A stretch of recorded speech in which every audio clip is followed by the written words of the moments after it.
तितली का संघर्ष। एक बार एक आदमी को अपने गार्डन में टहलते हुए किसी टहनी से लटकता हुआ एक तितली का कोकून दिखाई पड़ा। अब हर रोज वो आदमी उसे देखने लगा और एक दिन उसने नोटिस किया कि उस कोकून में एक छोटा सा छेद बन गया है। उस दिन वो वहीं बैठ गया और घंटों उसे देखता रहा। उसने देखा कि तितली उस खोल से बाहर निकलने की बहुत कोशिश कर रही है, पर बहुत देर तक प्रयास करने के बाद भी वो उस छेद से नहीं निकल पाई और फिर वो बिल्कुल शांत हो गई, मानो उसने हार मान ली हो। इसलिए उस आदमी ने निश्चय किया कि वो उस तितली की मदद करेगा। उसने एक कैंची उठाई और कोकून की ओपनिंग को इतना बड़ा कर दिया कि वो तितली आसानी से बाहर निकल सके।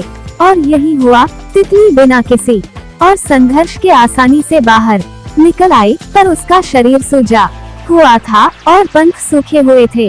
वो आदमी तितली को ये सोचकर देखता रहा कि वो किसी भी वक्त अपने पंख फैलाकर उड़ने लगेगी, पर ऐसा कुछ भी नहीं हुआ।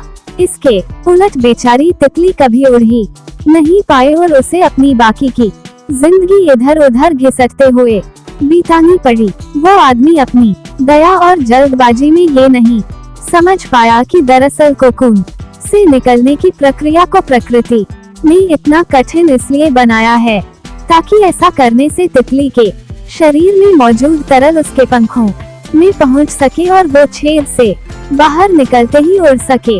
वास्तव में कभी कभी हमारे जीवन में संघर्ष ही वो चीज होती जिसकी हमें सचमुच आवश्यकता होती है।